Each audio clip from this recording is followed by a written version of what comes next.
입니다 하면서 인사하겠습니다. 우리는 행복한 사람입니다. 여러분, 그 이스라엘 사람들이 많이 하는 인사들이 있어요. 첫 번째는 할렐루야. 만나면 할렐루야 이렇게 인사를 해요. 할렐루야 하고 인사를 하죠. 또 이제 그 다음 많이 하는 인사가 뭐냐면, 여러분 많이 들어보셨을 거예요. 손가락을 이렇게 하나 해가지고 샬롬 이렇게 하죠. 샬롬. 그러면 우리 어렸을 때 교회 학교 다닐 때 전도사님들이 샬롬 그러면 속으로 죽을 놈 이렇게 이제 받아치고 그랬는데, 샬롬, 네, 샬롬 이렇게 하는 인사가 있고요. 초기 기독교, 그러니까 고린도 교회와 같이 신약 교회들, 그러니까 이걸 신약 교회라고 부르거든요. 초대교회라고 부르기도 하지만 그 신약 교회 성도들이 많이 하는 인사가 있었습니다. 그게 뭐냐면 마라나타입니다. 마라나타. 우리 한번 옆에 계신 분들도, 좌우에 계신 분들 다시 한번 인사할까요? 마라나타 하면서 인사하겠습니다. 마라나타. 네, 마라나타. 여러분, 마라나타 굉장히 좋은 인사입니다. 굉장히 좋은 인사예요.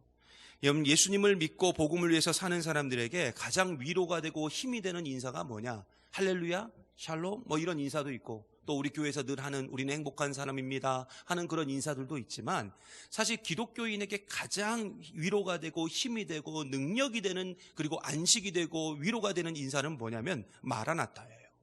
여러분, 솔직히 예수 그리스도를 우리가 온전히 믿는다, 우리가 예수 그리스도를 온전히 믿고 온전히 복음으로 사는 사람은 사실 외로워요.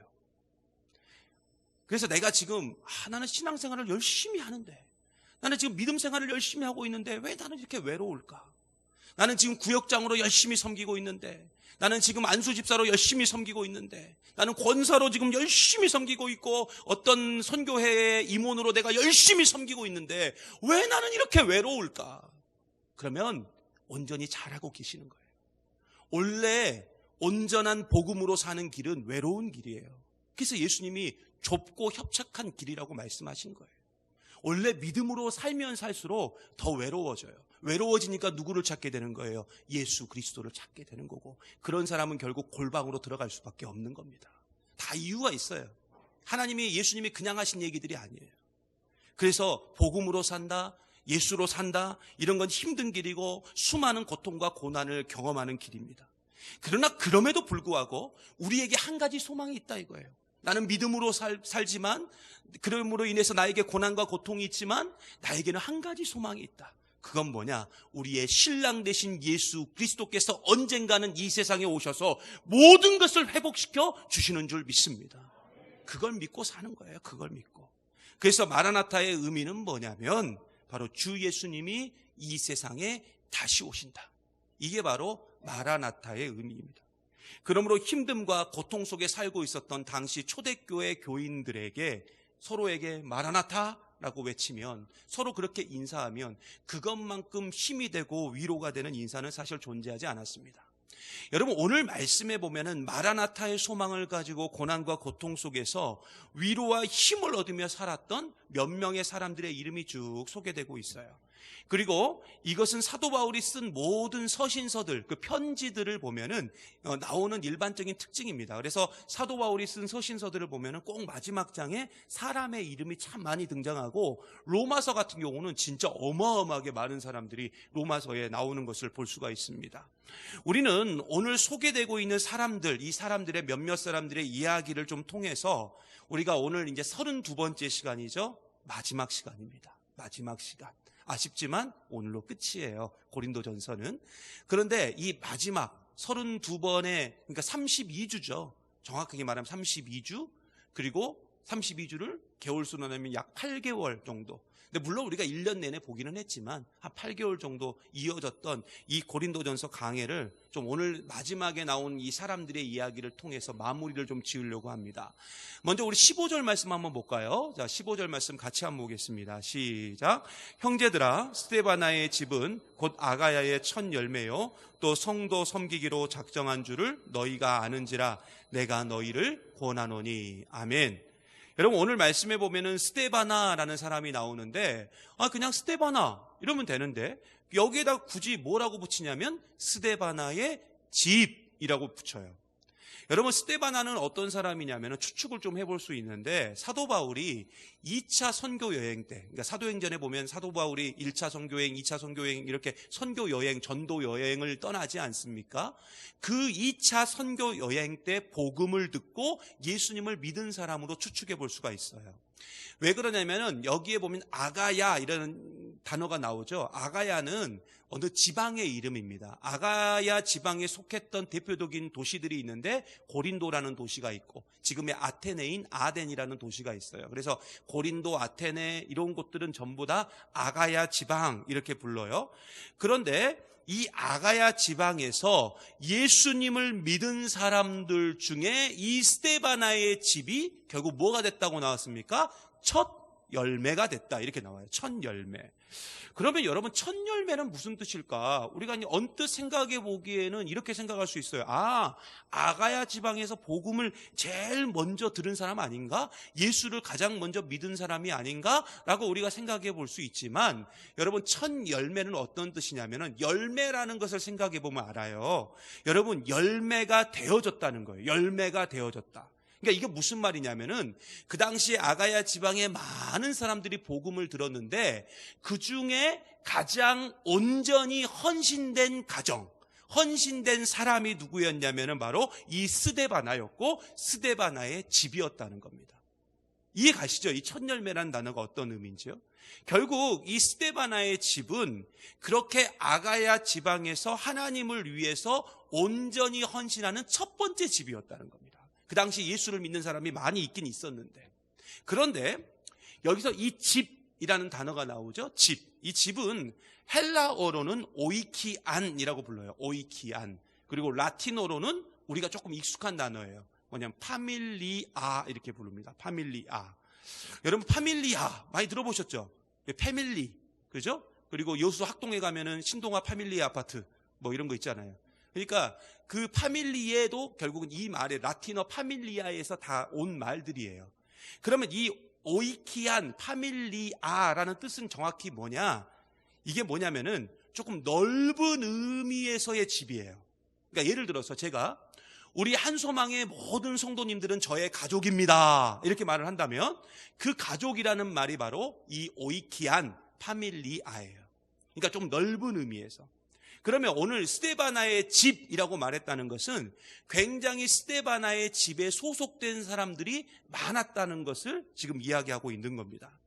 그리고 오늘 말씀 17절 한번 볼까요? 그 17절에 보면은 그 집의 식구들의 이름이 좀 몇몇이 소개되고 있어요. 대표적인 사람만 아마 소개된 것 같아요. 자, 발음하기가 힘드니까 잘 보셔야 돼요. 발음하기 힘드니까 잘 우리 한번 같이 한번 읽어보겠습니다. 17절입니다. 시작. 내가 스데바나와 부두나도와 아가이고가 온 것을 기뻐하노니 그들이 너희의 부족한 것을 채웠습니다. 아멘.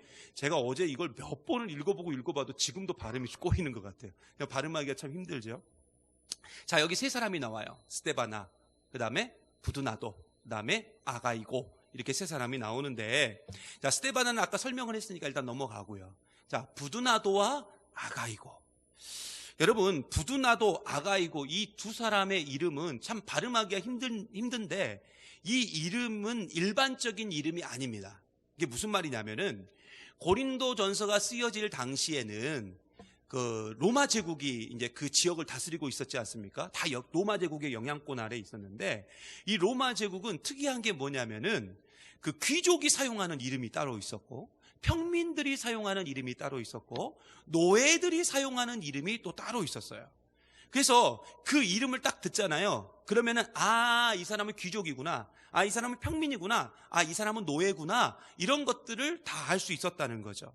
예를 들어서 우리나라도 예전에 죄송합니다. 조상님들 중에 혹시 그런 이름들이 있었다면 용서를 먼저 구하겠습니다. 뭐 이런 이름들이 있잖아요. 개똥이, 말똥이, 거시기, 머시기 뭐 이런 이름들 다 있거든요. 근데 그런 이름들을 사용하는 걸 딱 들어보면은 아는 거죠.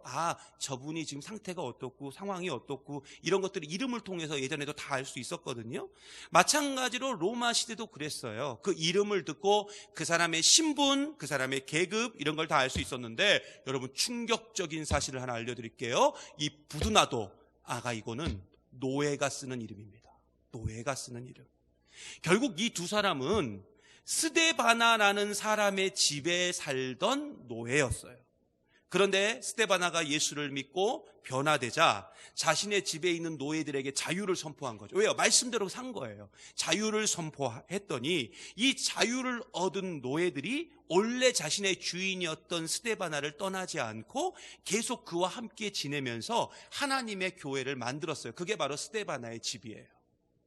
그러므로 여러분, 오늘 이 한 절 말씀, 이 17절 한 절 말씀을 통해서 이 스데바나라는 이 인물이 얼마나 대단한 사람이고 얼마나 정말 멋진 사람이었는지 바로 증거되고 있다는 거죠. 굉장한 믿음의 사람이었다는 겁니다.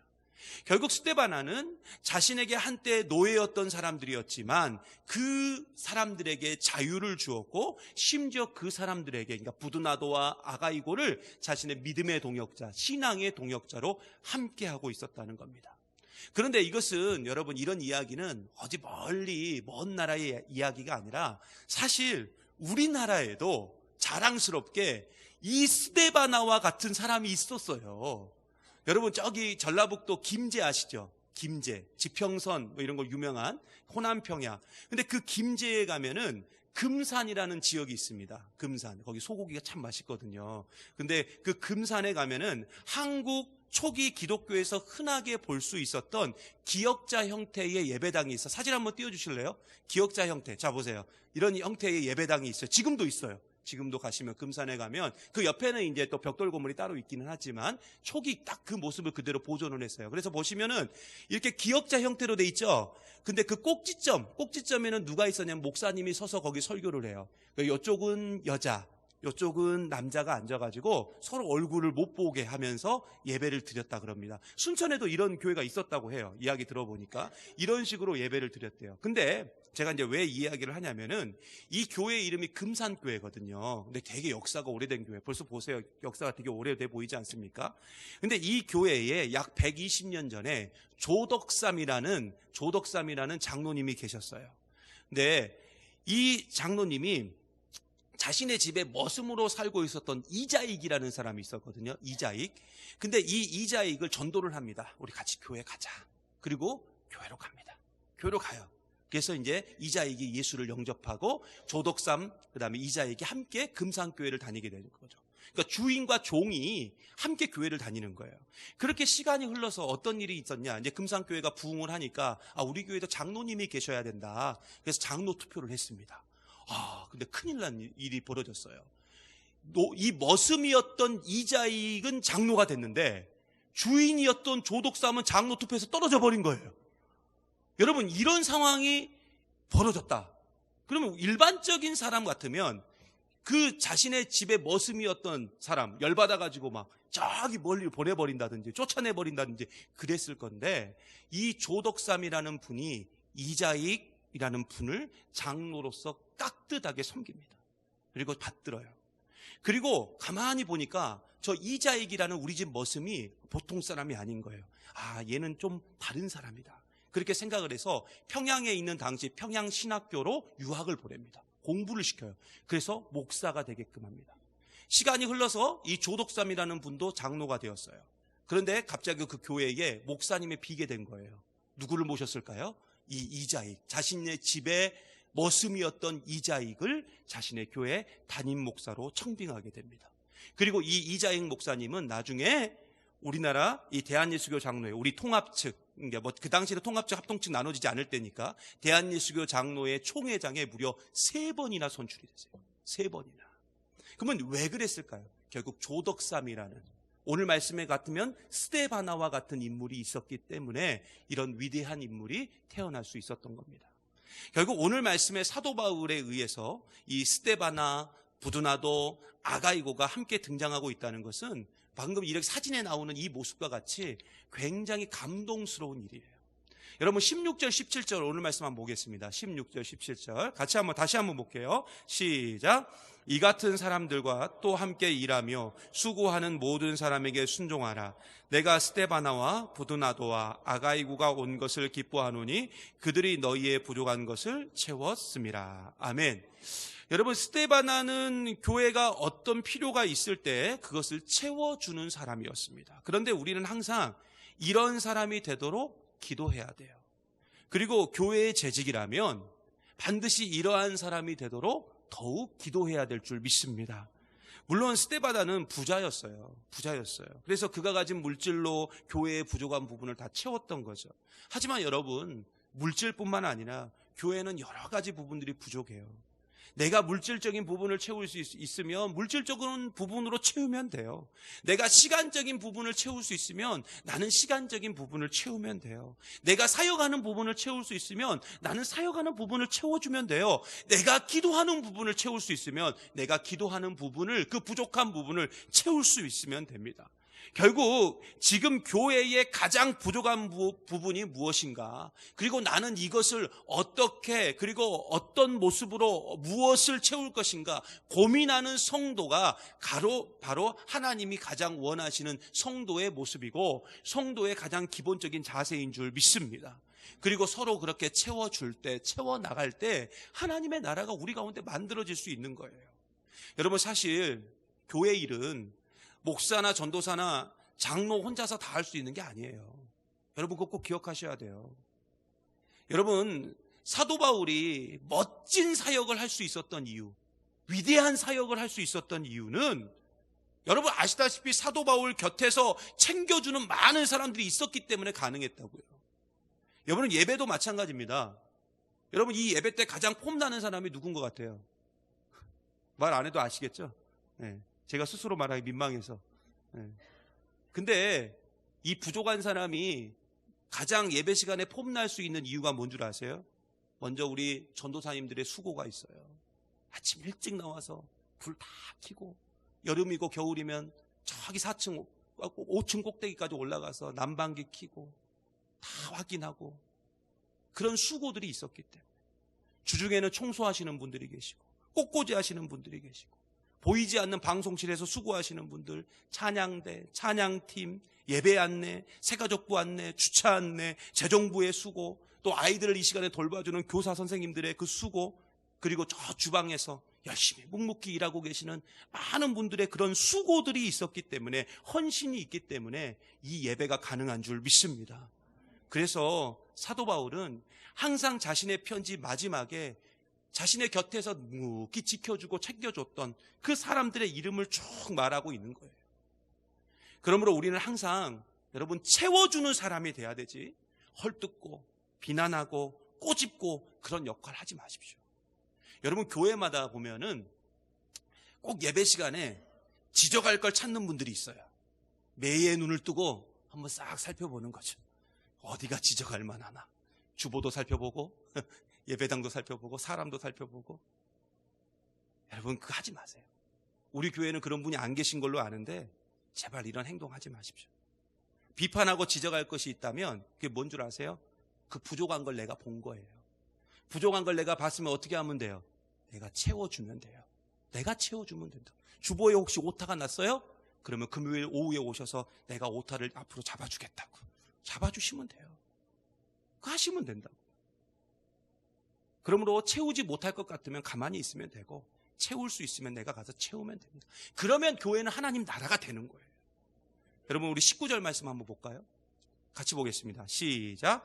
아시아의 교회들이 너희에게 문안하고 아굴라와 브리스가와 그 집에 있는 교회가 주 안에서 너희에게 간절히 문안하고. 아멘. 자, 여기 보세요. 여기 아주 익숙한 이름 두 사람이 나오죠? 아굴라, 브리스기가. 여러분, 아굴라, 브리스가 굉장히 익숙한 이름인데 사실 조금 어색해요. 원래가 우리가 보기에는 브리스가가 먼저 나와야 되고 뒤에 아굴라가 나와야 맞거든요. 우리가 이게 아주 성경적으로는 굉장히 익숙한 그 순서인데, 오늘 말씀은 이제 아굴라, 브리스가. 여기서 문제, 누가 남편일까요? 부부인데 이 사람들은 참, 그죠? 누가 남편일까요? 그죠? 아굴라. 그죠? 아굴라가 남편이에요. 우리 브리스가는 아내입니다. 근데 이 부부는 원래 로마에서 생활했던 사람들이었는데, 그 당시에 글라우디오 황제라는 사람이 로마 제국을 다스렸거든요. 근데 이 사람이 그 명령을 하나 내려요. 뭐냐? 모든 기독교인들은 다 로마에서 나가라! 그리고 추방을 당합니다. 여러분, 제가 이 이야기를 고린도전서 강의 첫 번째 시간 했어요. 이 이야기를. 그러니까 그때를 다시 생각을 되돌려 봐야 돼요.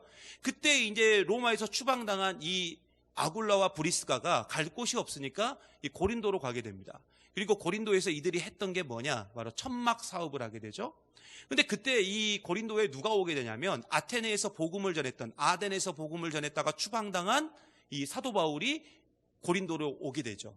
그리고 사도 바울이 원래 했던 일이 천막 만드는 일이었기 때문에 자연스럽게 아굴라와 브리스가를 만나가지고 같이 천막 사업을 하다가 결국 그게 확대되어서 고린도 교회가 이 아굴라 브리스가의 집에서 시작이 된 겁니다. 고린도 교회가. 그리고 이 세 사람, 그러니까 사도 바울, 아굴라, 브리스가 이 세 사람은 평생 믿음의 동역자, 신앙의 동역자가 되죠. 여러분 로마서 16장 3절과 4절에 보면은 이 두 사람에 대해서 아주 좀 사도 바울이 평가를 합니다. 어떤 평가를 하느냐? 같이 한번 보겠습니다. 로마서 16장 3절과 4절입니다. 같이 봅니다. 시작. 너희는 그리스도 예수 안에서 나의 동역자들인 브리스가와 아굴라에게 문안하라. 그들은 내 목숨을 위하여 자기들의 목까지도 내놓았나니 나뿐 아니라 이방인의 모든 교회도 그들에게 감사하느니라. 아멘. 여러분 아굴라와 브리스가는 또 다른 말로 브리스길라 이렇게 부르기도 하는데 이 브리스길라와 아굴라가 대단한 건 뭐냐면 사도 바울을 위해서 뭐까지 내놨다 그래요? 목. 여러분 목을 내놨다는 건 무슨 말이에요? 생명을 내놨다는 겁니다. 결국 사도 바울의 선교가 목회가 성공할 수 있었던 것은 그만큼 그 옆에서 섬김과 헌신과 눈물과 심지어 자신의 생명까지 내놓을 수 있었던 동역자들이 있었기 때문에 이 모든 일들이 가능했어요. 올해 여러분 아시다시피 우리 교회도 많은 변화와 성장이 있었습니다. 그건 뭐 제가 말씀드리지 않아도 여러분이 피부로 느끼실 거예요. 오늘 제가요 우리 교회에 부임한 지 정확히 1년 되는 날이에요. 그렇죠? 작년 제가 11월 11일에 왔고 오늘은 11월 10일이니까 정확히 1년 되는 날입니다. 지난주 예배 인원을 기준으로 해서 보면 작년 첫 예배 드릴 때보다 50명이 올랐어요. 예배 인원이. 그런데 이게 목사 한 명의 헌신, 목사 한 명의 어떤 노력 때문에 그렇게 됐을까요? 아니에요. 바로 여러분들이 1년 동안 부족한 이 목사를 도와서 옆에서 잘 섬겨주시고 또 도와주시고 눈물 흘려주시고 같이 기도해 주셨기 때문에 헌신해 주셨기 때문에 이 모든 일들이 가능했던 겁니다. 그러므로 우리가 더 열심히 서로 그리스도의 몸된 교회를 위해서 자신의 자리 잘 지키고 또 함께 계속 동역한다면 우리는 하나님이 원하시는 보다 건강한 교회, 순천을 넘어서 온 열방을 품는 그런 교회가 될 줄 믿습니다. 우리 마지막으로 22절 힘있게 한번 다 같이 보겠습니다. 22절입니다. 시작.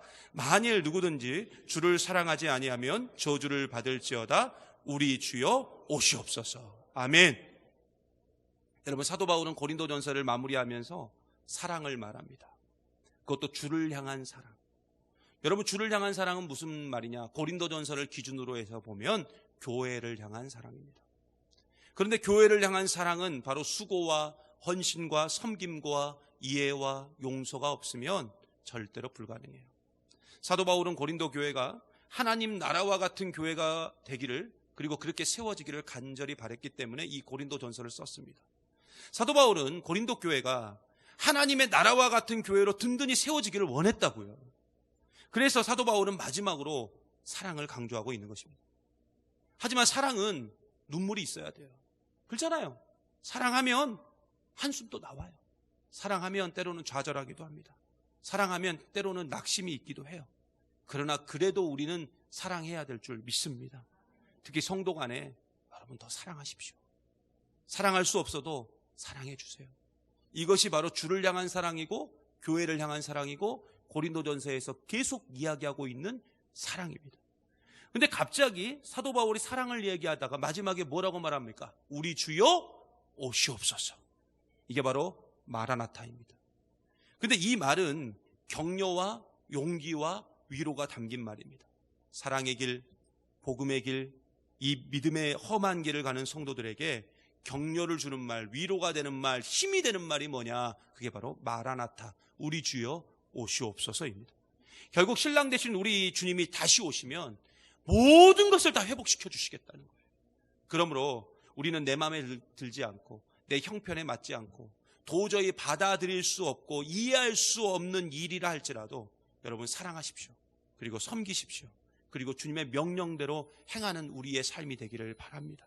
그저 주님 다시 오실 날, 그날만 기대하면서 내게 주어진 역할, 주님 말씀대로만 살아가고 예수님처럼 살아가는 저와 여러분 되시기를 간절히 바랍니다.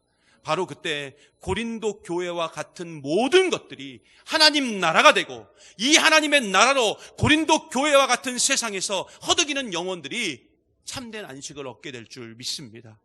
제가 작년에 11월 11일에는 홍정래 목사님이 설교를 하셨기 때문에 그 다음 주 주일날 했던 설교를 어제 다시 한번 처음부터 끝까지 쭉 읽어봤어요. 내가 어떤 설교를 했나, 첫 설교에서 무슨 얘기를 했나. 마지막에 제가 이런 얘기를 했더라고요. 한소망의 모든 식구들이 행복했으면 좋겠습니다. 제가 이 말을 했더라고요.